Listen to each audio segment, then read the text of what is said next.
Hi, welcome to love talkies ప్రణయం episode number 6. అక్షిత్ను red wine అమ్మమని అదితి అడగడంతో సనా షాక్ అవుతూ అక్షిత్ రియాక్షన్ కోసం చూస్తుంది. కానీ అక్షిత్ మాత్రం చిన్నగా నవ్వి, నీకు డ్రింకింగ్ అలవాటు ఉందా? వైన్ అంటే ఇష్టమా అని అడిగాడు. డ్రింకింగ్ అలవాటు కాదు, కేవలం వైన్ మాత్రమే ఇష్టం, డైరెక్ట్గా చెప్పింది అదితి. ఓ, అయితే వాటిల్లో నీకు ఏ బాటిల్ నచ్చింది అని అడిగాడు అక్షిత్. వెంటనే తనకు నచ్చిన బాటిల్ వైపు చూపించింది అదితి. నైస్ సెలక్షన్, టేస్ట్ కూడా చాలా బాగుంటుంది. కాకపోతే ఆ వైన్ చాలా కాస్ట్లీ. అలాగే ఈ వైన్ బాటిల్స్ కూడా నావి కాదు, కాబట్టి వాటిని అమ్మే హక్కు నాకు లేదు అని చెప్పాడు అక్షిత్. అతని సమాధానం విని అదితి ఆశ్చర్యపోయి చూసింది. కానీ అక్షిత్ ఆమె చూపును పట్టించుకోకుండా, ఇక నువ్వు వర్క్ విషయంలో కాన్సన్ట్రేషన్ చేస్తే మంచిది. నేను ఈరోజు నిన్ను కాపాడాను, కానీ నీ పర్ఫార్మెన్స్ నచ్చకపోతే నిర్దాక్షిణ్యంగా నిన్ను రీప్లేస్ చేస్తాను అని అన్నాడు. ఆ మాటకు అదితి ఏదో చెప్పడానికి నోరు తెరిచింది. కానీ ఇంతలో ఆ రూమ్ డోర్పై చిన్నగా తట్టి లోపలికి వచ్చిన మురారి, సార్, మిమ్మల్ని కలవడానికి మీ సిస్టర్ దీపిక గారు వచ్చారు అని చెప్పాడు. ఆ మాట వినగానే అనుకోకుండా అదితి వైపు చూసిన అక్షిత్, కాసేపటి క్రితం వరకు కూల్గా ఉన్న ఆమె ముఖం ఇప్పుడు విసుగ్గా మారిపోయిందని గుర్తించాడు. దాంతో మురారి వైపు చూసి, ఇది ఆఫీస్, ఇక్కడికి నా ఫ్యామిలీ మెంబర్స్ అయినా సరే పర్సనల్ విషయాల కోసం ఎంటర్ అవ్వడానికి వీల్లేదు. ఏదైనా ఉంటే ఇంటి దగ్గరే మాట్లాడమని చెప్పండి అని అన్నాడు. ఓకే బాస్ అని చెప్పి వెళ్ళిపోయాడు మురారి. అక్షిత్ మాటలు విని అదితి ముఖం కూల్గా మారిపోయింది. దాంతో అతని వైపు చూసి, ఓకే అక్షిత్ గారు, ఇక నేను వెళ్తాను అని చెప్పింది. ష్యూర్, మీ పర్ఫార్మెన్స్ చూడటానికి నేను కూడా వెయిట్ చేస్తున్నాను అని స్మైల్ చేస్తూ చెప్పాడు అక్షిత్. థ్యాంక్ యూ అని చెప్పి బయటకు నడిచింది అదితి. అక్షిత్ కొంచెం ఆశ్చర్యపోయి చూశాడు.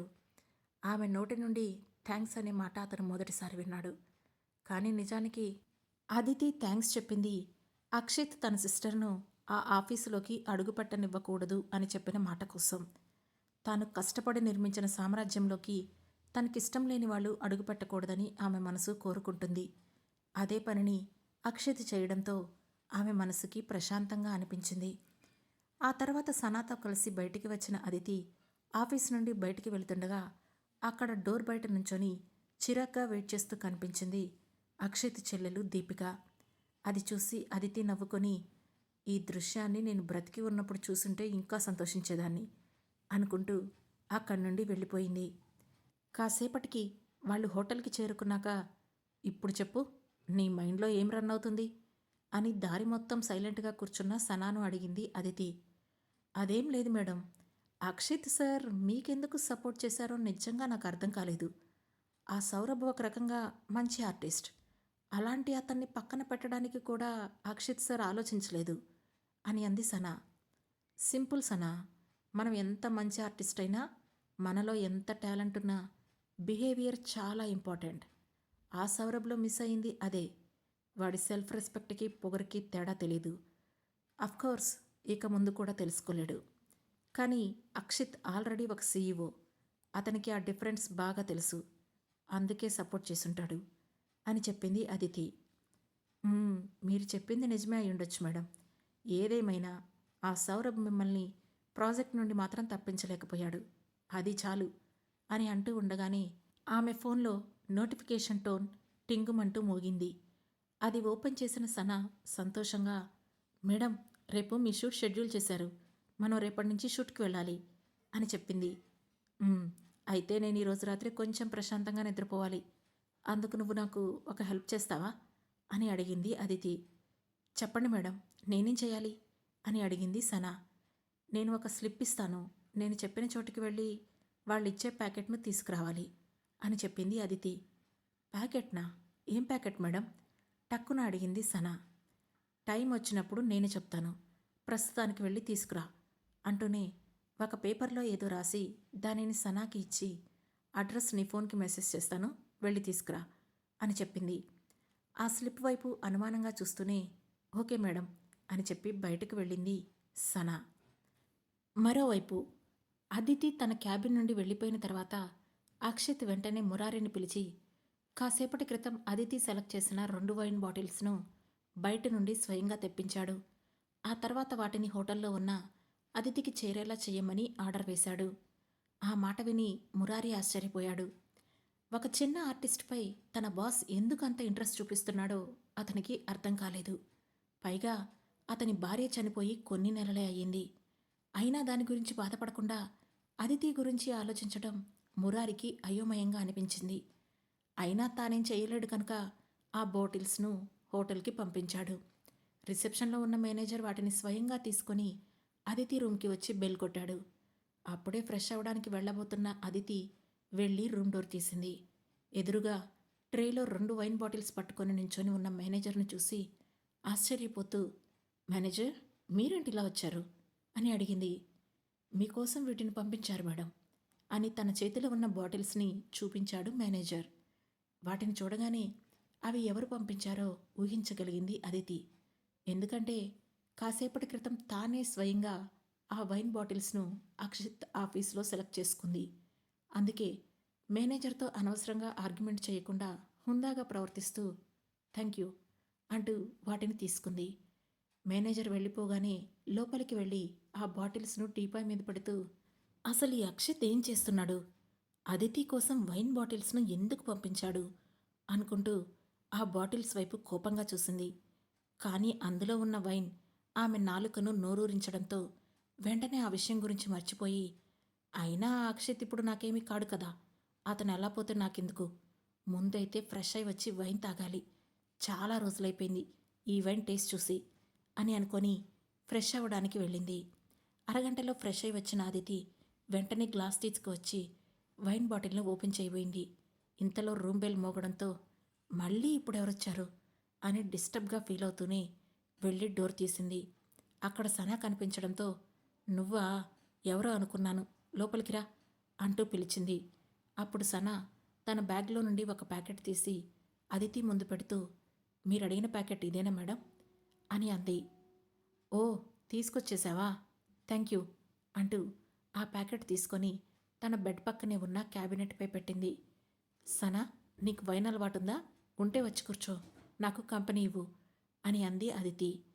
మేడం, మీరిప్పుడు వైన్ తాగబోతున్నారా అని ఆశ్చర్యంగా అడిగింది సనా. అవును, ఎందుకలా అడిగావు అంటూనే వెళ్ళి వైన్ బాటిల్ మూతను తీయబోయింది అదితి. మేడం, ఒక్క నిమిషం, మీరు రేపు షూట్కి వెళ్ళాలి, ఈ టైంలో మీరు డ్రింక్ చేస్తే ఏదైనా ప్రాబ్లం అవుతుందేమో తెలీదు, మూవీ టీంలో ఎవరికైనా తెలిస్తే దాన్ని వాళ్ళు ఎలా ఉపయోగించుకుంటారో కూడా చెప్పలేము, కాబట్టి కొన్ని రోజులు మీరు ఈ వైన్ తాగడం ఆపేస్తే బెటర్ అనిపిస్తుంది అని చెప్పింది సనా. ఆ మాట వినగానే అదితి ఒక క్షణం ఆగి వైన్ బాటిల్ను టేబుల్పై పెట్టి, "మ్మ్, నువ్వు చెప్పింది కూడా నిజమే, ఇప్పుడు ఈ వైన్ తాగి నేను బాగా నిద్రపోతే ఉదయాన్నే షూట్కి కూడా లేట్ అవ్వచ్చు" అని అంది. అందుకే కొన్ని రోజులు ఈ వైన్ పక్కన పెట్టండి అని అడిగింది సనా. సరే, కానీ ఈ వైన్ తాగి ఈ రోజైనా ప్రశాంతంగా నిద్రపోదామని అనుకున్నాను, అసలే చాలా రోజుల నుంచి సరైన నిద్ర లేదు అని మనసులో అనుకుంటున్నట్లుగానే పైకే మాట్లాడేసింది అదితి. ఆ మాట చెవిని పడడంతో అదితి వైపు చూసిన సనా, మీరు అంతగా తాగాలని కోరుకుంటే తాగండి, నేను ఉదయాన్నే మిమ్మల్ని లేపుతాను అని చెప్పింది. వద్దులే, ఈ టైంలో రిస్క్ చేయకూడదు, అస్సలే మనం ఎక్కడ దొరుకుతామా అని వెయిట్ చేస్తూ ఉంటారు అని తన ఆలోచనను విరమించుకుంది అదితి. సరే మేడం, అన్నట్లు చెప్పడం మర్చిపోయాను, రేపు మీరు షూట్లో హార్స్ రైడింగ్ చేయాల్సి వస్తుందట, మీకు హార్స్ రైడింగ్ వస్తుందా అని ప్రొడక్షన్ టీం వాళ్ళు నన్ను అడిగారు, మీరు చేయలేరని డూపును పెట్టమని చెప్పేశాను అని చెప్పింది సనా. డూప్ అవసరం లేదు, నేను చేయగలను కూల్గా చెప్పింది అదితి. అవునా, కానీ మీరెప్పుడు కనీసం హార్స్ను కూడా ముట్టుకోలేదని శ్రీనివాస్ గారు చెప్పారు, అందుకే నేను డూపును పెట్టమని చెప్పాను అని అంది సనా. సూసైడ్ తర్వాత హార్స్ రైడింగ్ ఏంటి, అన్ని రైడింగ్స్ నేర్చేసుకున్నానులే నవ్వుతూ అంది అదితి. ఆ మాటకు విచిత్రంగా చూసింది సనా. సరే, ఇక టైం అవుతుంది, వైన్ ఎలాగూ తాగడం లేదు కాబట్టి కనీసం ఆ పౌడర్ అయినా తీసుకొని నిద్రపోతాను అని అంటూనే వెళ్ళి బెడ్ పక్కన ఉన్న ప్యాకెట్ను ఓపెన్ చేసింది అదితి. అది చూసి తను వెంటనే వెళ్ళి అదితి చెయ్యి పట్టుకొని, మేడం ఆగండి, మీరు ఇలా డ్రగ్స్ తీసుకోవడం కూడా కుదరదు అని అంది సనా. దాంతో అదితి సీరియస్గా తనను పట్టుకున్న సనా చేతి వైపు కోపంగా చూసింది. ఆ చూపుకి భయపడిన సన వెంటనే ఆమె చేతిని వదిలేసింది. కానీ ధైర్యం తెచ్చుకుంటూ, సారీ మేడం, కానీ మీరు డ్రగ్స్ తీసుకుంటూ ఉంటే నేను చూస్తూ సైలెంట్గా ఉండలేను. దీనివల్ల చాలా ప్రాబ్లమ్స్ వస్తాయి అని చెప్పింది. అది విన్న అదితి ఒక్కసారిగా పెద్దగా నవ్వేస్తూ, అంటే ఇది డ్రగ్ అని నువ్వు ఫిక్స్ అయిపోయావా అని అడిగింది. అవును మేడం, చూస్తేనే తెలుస్తుంది కదా అని ఆ ప్యాకెట్ వైపు చూసి ముఖం చెట్లిస్తూ చెప్పింది సనా. ఏం తెలుస్తుంది నవ్వుతూనే అడిగింది సనా. అది అలా సీక్రెట్గా తెచ్చే పౌడర్స్ అన్నీ డ్రగ్స్ కాకుండా ఇంకేముంటాయి? అయినా మీరు ఇంతకుముందు ఎలా ఉన్నారో నాకు తెలియదు మేడం, కానీ ఈ మూవీ షూట్ అయ్యే వరకు ఇలాంటివి అని సనా మాట్లాడుతూ ఉండగానే, hello hello madam Sana, stop it. ఇది నువ్వు అనుకుంటున్నట్లు డ్రగ్స్ కాదు, నా స్లీపింగ్ మెడిసిన్ అని చెప్పింది అదితి. ఆ మాటకు కొంచెం ఆశ్చర్యపోతూ, స్లీపింగ్ మెడిసినా? కానీ నేను ఇంతవరకు స్లీపింగ్ ట్యాబ్లెట్స్ గురించి మాత్రమే ఉన్నాను, కానీ ఇలా పౌడర్ చూడడం ఇదే ఫస్ట్ టైం అని ఆశ్చర్యంగా అంది సనా. నీకు తెలియనంత మాత్రాన ప్రపంచంలో లేదని కాదు కదా? టేబుల్ దగ్గరికి వెళ్ళి గ్లాసులో వాటర్ పోసుకుంటూ అడిగింది అదితి. అది నిజమే, కానీ మీరు ఈ స్లీపింగ్ పౌడర్ ఎందుకు వాడుతున్నారు? ఆమె వెనకే వెళ్ళి అడిగింది సనా. ఆ ప్రశ్నకు ఒక్కసారిగా అదితి ముఖం మారిపోయింది. ఆమె కళ్ళ ముందు తన చిన్నప్పటి జీవితంతో పాటు అక్షిత్ ముఖం కూడా కదలాడింది. దాంతో ఆమె వెంటనే సీరియస్ అవుతూ, అవన్నీ నా పర్సనల్ విషయాలు సనా, కానీ ఒకటి మాత్రం చెప్పగలను, నాకు వైన్ తప్ప ఎలాంటి వీక్నెస్ లేదు. నేను డ్రగ్స్ తీసుకోను. ఈ పౌడర్ కేవలం నిద్ర పట్టడానికి నేను వాడే మెడిసిన్. సో నువ్వు కంగారు పడకు అని చెబుతూనే ఆ ప్యాకెట్లో నుండి కొంచెం పౌడర్ తీసి వాటర్లో కలుపుకొని తాగేసింది అదితి. దాంతో ఇక ఆమె ఏమీ చెప్పదని అర్థమై, ఐఎమ్ సారీ మేడం, నేను మిమ్మల్ని తప్పుగా అర్థం చేసుకున్నాను అని చెప్పింది సనా. ఇట్స్ ఓకే, నీ ప్లేస్లో ఎవరున్నా ఇలాగే అనుకుంటారు. You don't worry. ఇక వెళ్ళి రెస్ట్ తీసుకో, రేపు ఉదయాన్నే షూట్కి వెళ్దాం అని చెప్పింది అదితి. ఓకే మేడం అని చెప్పి అక్కడి నుంచి వెళ్ళిపోయింది సనా. మరోవైపు అక్షిత్ దగ్గర కంప్లైంట్ ఇవ్వడానికి వెళ్ళి అవమానపడి వచ్చిన సౌరభ్ అదే పనిగా ఆ విషయం గురించి ఆలోచిస్తున్నాడు. కొన్ని రోజుల క్రితం వరకు తన దయ కోసం ఎదురుచూసిన అదితి ఇప్పుడు ఇంత స్ట్రాంగ్గా ఎలా మారిందో అతనికి అర్థం కావడం లేదు. పైగా అక్షిత్ ఆమెకు అంతగా ఎందుకు సపోర్ట్ చేస్తున్నాడో, అలా చేయడానికి అక్షిత్పై ఆమె ఏం ప్రయోగించి ఉంటుంది అనే ఆలోచన కూడా అతని మనసులోనే తిరుగుతూ ఉంది. అప్పుడే అక్కడికి వచ్చిన దియా వెళ్ళి అతని పక్కన కూర్చొని, ఎందుకలా డల్గా ఉన్నావు, అక్షిత్ ఆఫీసులో ఏం జరిగింది అని అడిగింది. నిజంగా ఆ అక్షిత్కి కొంచెం పిచ్చి పట్టినట్లుంది. అతను కూడా ఆ అదితికి ఎందుకు సపోర్ట్ చేస్తున్నాడో నాకు అర్థం కావడం లేదు అని ఆవేశంగా అన్నాడు సౌరభ్. ష్, చిన్నగా, ఎవరైనా వింటే బాగుండదు అంటూ అతన్ని అడ్డుకున్న దియా, సరే నువ్వు చేయాల్సింది చేసావు కదా, కూల్, అయినా ఇంకా అప్పుడే పూర్తయిపోలేదు, మనకి ఇంకో ఛాన్స్ కూడా ఉంది అని చెప్పింది దియా. ఆ అక్షిత్ తనకు అంతలా సపోర్ట్ చేస్తున్న తర్వాత ఇంకేం ఆప్షన్ ఉంటుంది అని విసుగ్గా అన్నాడు సౌరభ్. ఎవరు ఎంత సపోర్ట్ చేసినా అది యాక్ట్ చేయాలి కదా అని నవ్వుతూ అంది దియా. చెయ్యకుండా ఎక్కడికి పోతుంది, అది ఈ మూవీ నుండి కదలకూడదని గట్టిగా డిసైడ్ అయి వచ్చినట్లుంది అని చిరాగ్గా అన్నాడు సౌరభ్. అది వెళ్ళకపోతే మనం వెళ్ళేలా చేద్దాం, మన చేతికి మట్టి అంటకుండా తనంతట తానే వెళ్ళిపోయేలా నా దగ్గర ఒక ప్లాన్ ఉంది అని నవ్వుతూ చెప్పింది దియా. ఆ మాట విని, అవునా, ఏంటది అని ఉత్సాహంగా అడిగాడు సౌరభ్. దాంతో దియా అతని చెవి దగ్గరకు జరిగి ఏదో చెప్పింది. ఆమె చెప్పింది విన్న సౌరభ్ సంతోషంగా, సూపర్, ఈ ప్లాన్ వర్కౌట్ అయితే అది యాక్టింగ్ చేయలేదు, అప్పుడు ఖచ్చితంగా దాన్ని రీప్లేస్ చేస్తారు అంటూ దియాను కౌగిలించుకున్నాడు. ఆమె కూడా అతనికి సహకరిస్తూ మరింత దగ్గరయ్యింది. మరోవైపు మేనకా ఇండస్ట్రీస్లోకి అక్షిత్ తనను అడుగుపెట్టనివ్వకపోవడంతో అతని చెల్లెలు దీపిక కోపంతో రగిలిపోతూ తన అన్నయ్య కోసం అతని ఇంటికి వచ్చి కూర్చొని హాల్లోనే వెయిట్ చేస్తూ ఉంది. రాత్రవుతుండగా ఆ ఇంట్లోకి అడుగుపెట్టాడు అక్షిత్. ఆ టైంలో తన ఇంట్లో ఉన్న దీపికను చూసి అతనేం మాట్లాడలేదు. కానీ అతన్ని చూడగానే దీపిక కోపంగా లేచి, అన్నయ్య, ఈరోజు నన్ను ఆఫీసులోకి రావద్దని చెప్పింది నువ్వేనా అని అడిగింది. అక్షిత్ తన ఒంటిపై ఉన్న కోట్ తీసి, అందులో డౌటేముంది, క్లియర్గానే చెప్పాను కదా అని కూల్గా అన్నాడు. ఆ మాట విన్న దీపిక ఆవేశంగా, అసలు నువ్వేం చేస్తున్నావో నీకు అర్థమవుతుందా? ఆ మేనక ఆల్రెడీ చచ్చిపోయింది. అది బతికున్నప్పుడు నువ్వు దాన్ని విపరీతంగా ద్వేషించేవాడివని నాకు బాగా తెలుసు. ఇద్దరు ఎప్పుడు చూసినా గొడవ పడుతూనే ఉండేవాళ్ళు. ఇంకా ఆ మేనకైతే నీ ఇష్టాన్ని కూడా తెలుసుకోకుండా నిన్ను బలవంతంగా పెళ్లి చేసుకుంది. ఏదో నీ అదృష్టం బాగుండి ఇప్పుడు అది ఈ లోకంలోనే లేదు. ఆ లెక్క ప్రకారం చూస్తే అది చచ్చినందుకు ఈ లోకంలో ఎక్కువగా అందరికన్నా నువ్వే హ్యాపీగా ఉండాలి. కానీ నువ్వేమో అది చచ్చినా కూడా దాని ఆఫీస్లోకి దానికి ఇష్టం లేని వాళ్ళు రాకూడదని నన్ను లోపలికి రానివ్వలేదు అని ఉక్రోషంగా అంటూ ఉండగానే ఒక్కసారిగా దీపిక అని పెద్దగా అరుస్తూ ఆమెను కొట్టడానికి తన చేతిని పైకెత్తి చివరి క్షణంలో ఆగిపోయాడు అక్షిత్. ఆ అరుపుకి దీపిక భయంతో బిక్క చచ్చిపోయినట్లు నుంచుంది. అప్పుడు అక్షిత్ తన చేతిని కిందకు దించి ఆమెకు వేలు చూపిస్తూ, చూడు దీపిక, నేను ఇప్పటి వరకు ఏ ఆడపిల్ల మీద చేయి చేసుకోలేదు. కానీ ఈరోజు నువ్వు నన్ను అంత నీచానికి దిగజార్చుకో. మర్యాదగా నా ఇంట్లో నుంచి వెళ్ళు అని వార్నింగ్ ఇచ్చి తన రూమ్కి వెళ్ళడానికి మెట్ల వైపుకు మళ్ళాడు. కానీ దీపిక వినకుండా ముందుకు వెళ్ళి అతనికి అడ్డుపడుతూ, అన్నయ్య ఆగు, అసలేం జరుగుతుంది? నాకేం అర్థం కావడం లేదు. ఆ మేనక గురించి నువ్వు ఎందుకింతలా ఆలోచిస్తున్నావు? కొంపతీసి చచ్చిపోయిన తర్వాత నీ భార్యతో లోలో పడ్డావా అని అనుమానంగా అడిగింది. అవన్నీ నీకనవసరం. మేనకతో నాకున్న రిలేషన్ గురించి నువ్వు మాట్లాడాల్సిన పనిలేదు. నీకు ఇదే లాస్ట్ వార్నింగ్. మరోసారి నువ్వు మేనక గురించి తప్పుగా మాట్లాడితే నా చెల్లివని కూడా చూడను అని గట్టిగా చెప్పాడు అక్షిత్.